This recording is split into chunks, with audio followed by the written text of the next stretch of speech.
স্বামীর সংসার ভালো লাগে না, ডিভোর্স দিতে চাও স্বামীকে? আহারে, ডিভোর্স দিয়ে বাবার বাড়ি যাও না, বাবার বাড়ির ভাতের কি দাম টের পাওয়া হারে হারে। ঘরের স্বামীকে ভালো লাগে না, ভালো লাগে বাহিরের পর পুরুষকে?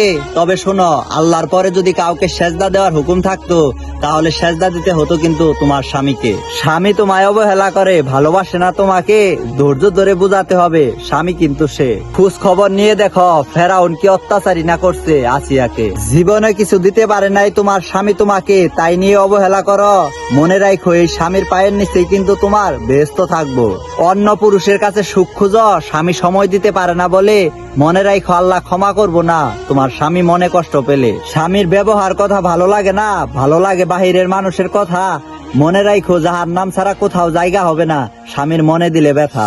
স্বামী পরিবারের চিন্তায় বাহিরে থাকে, প্রবাসে গেছে চলে, স্বামীর অভাব পূরণ করা অন্য পুরুষকে দিয়ে টের পাবা মারা গেলে। কোরআনে বলেছে চুলায় দুধ রেখে যেতে হবে স্বামী ডাক দিলে, আর সেই তুমি স্বামীর কাছে যাইতে চাও না মোবাইলের নেশায় পড়ে। স্বামীর সাথে একটু ভালো করে কথা কও না, বাহিরের মানুষের সাথে হাসি খুশি তোমার মুখ।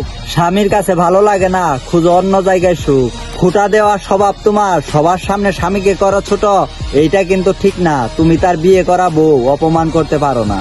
স্বামীর বাপ আজরে হার দিয়ে তোমাকে বানিয়েছে উপরওয়ালা, এটা হালকা ভাবে নিও না। মুখে মুখে তর্ক করো স্বামীর সাথে, ধ্বংস হয়ে যাবে এমনটা করো না। নারী পুরুষের সমান অধিকার, এইটাই মনে মনে ভাবছ, এই কথাটা কিন্তু ভুল। হযরত আদমের একটা দাসী প্রয়োজন ছিল, তার জন্য হযরত হাওয়াকে বানিয়েছিল তার দাসী হিসাবে, এইটাই আসল মূল।